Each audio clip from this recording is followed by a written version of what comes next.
Hey guys, it's Rick from Project Mapleseed. We're here obviously to talk about optics. So the two first questions people ask us is, what kind of rifle can I bring to a Project Mapleseed event? And two, can I use a scope? The answer is, bring any rifle you've got that you can afford to shoot 400 rounds through, as long as it's legal in the ranges we're shooting. Some ranges have restrictions. And you're free to choose any optic or sighting device that is available to you. And then most people ask us, well, what scope should I get for a Project Mapleseed event?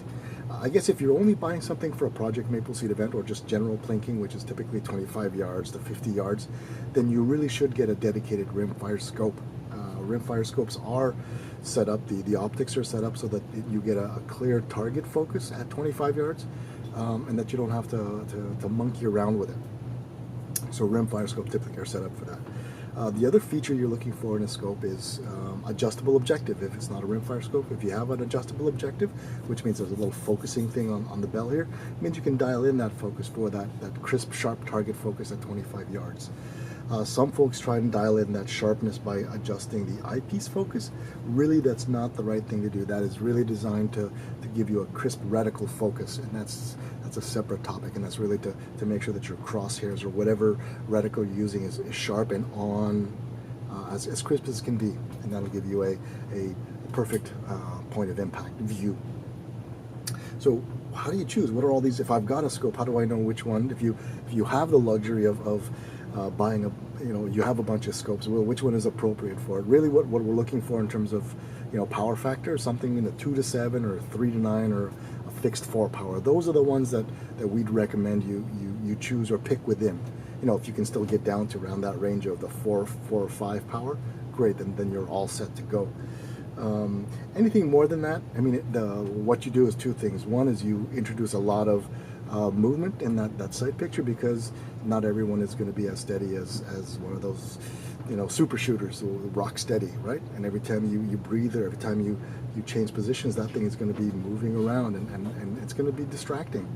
The other negative thing about being too zoomed in is you might not be pointing at your target because you can't see anything around it. All you see is that target with all the numbers, and you have no idea if you're hitting the right target or not. Believe me, crossfire is one of the biggest frustrating things at a Project Mapleseed, and it happens because people typically are so zoomed in because they've got that fancy, here's a 32 power scope, and all they see is that V-bull ring, because that's all they want to hit. Really what you need to do is zoom out, take a deep breath, and make sure you're on the right target, and it just send rounds down range using your natural point of aim, your respiratory pause, and just drill it. Because the reality is, if that bullseye is on the center, it doesn't matter how zoomed in you are, it's going to hit that bullseye if you're dialed in. Right? So that's the first thing, is you don't have to be able to count fibers to score V-bulls. So just to walk through some of the things we've got here, we'll cover red dots later. One of the things that I'll say is, if you want just a cheap scope, get something, an affordable air rifle scope, because again, a 22 doesn't have substantial recoil, and they're also set up for the shorter ranges that air rifles typically shoot at. So this one's a center point 3 to 9, came with a Benjamin Trail air rifle, usually around 50 bucks, 60 bucks. The other great deal that I always recommend, and the purists kind of get mad because you got a cheap scope on an expensive rifle. Hey, for Mapleseed, if all you want to do is be better than iron sights, I recommend getting a Simmons. Simmons has a fixed 4 power scope. I think it's a B-mag for 50 bucks, and it includes rings. That's what I shot for my first Mapleseed on my 795, and it was good enough to get riflemen. So don't knock it. It's good enough. If you want to invest a little bit more, you can certainly move up to Nikon Pro Staff, maybe 150 bucks, 2 to 7. Again, it's in that power range, 2 to 7, 3 to 9. This one isn't a rim fire, but for whatever reason, I'm able to get a good target picture at magnifications of between 5 and 7 at 25 yards. So that's good enough for me.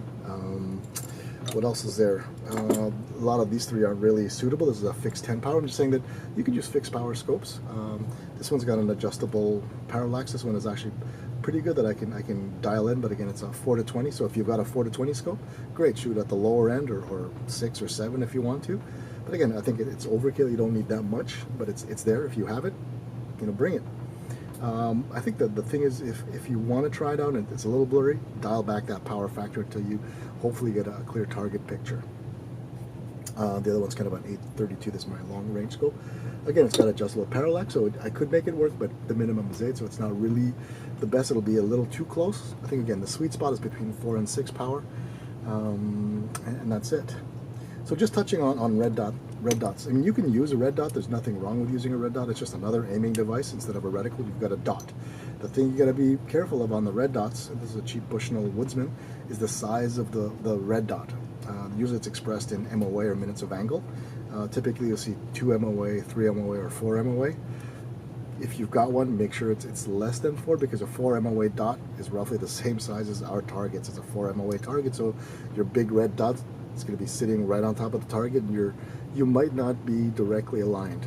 If you do have a 4 MOA dot, you can try turning down the illumination, because typically what happens when you turn down the illumination is it gets finer and smaller. So even though it says 4 MOA, it could be less, could be 3, could be 2.7, I don't know. You could try it out and see how it goes. The best thing to do is download our test targets and try it out at 25 yards at your home range and see what it looks like. So perfectly okay to bring a red dot, or you know, if you've got a Neotech or an Aimpoint or whatever else. I mean, if you've got it and you don't feel like, you know, going to a cheap scope, or you don't have a scope that works, use it. There's nothing wrong with it, and it's going to be better than open or iron sights, I think. As long as it's dialed in, we'll walk you through that. So hopefully that answers some questions. Again, we're here to help. Join us on the Facebook page, Project Mapleseed. Feel free to post any questions you might have on optics or Mapleseed events. You can also send an email to info@mapleseedrifleman.com, or visit our website, www.mapleseedrifleman.com, and I think we do have articles on scope selection, I believe. So that's it. Again, thanks for your time. Have a good day.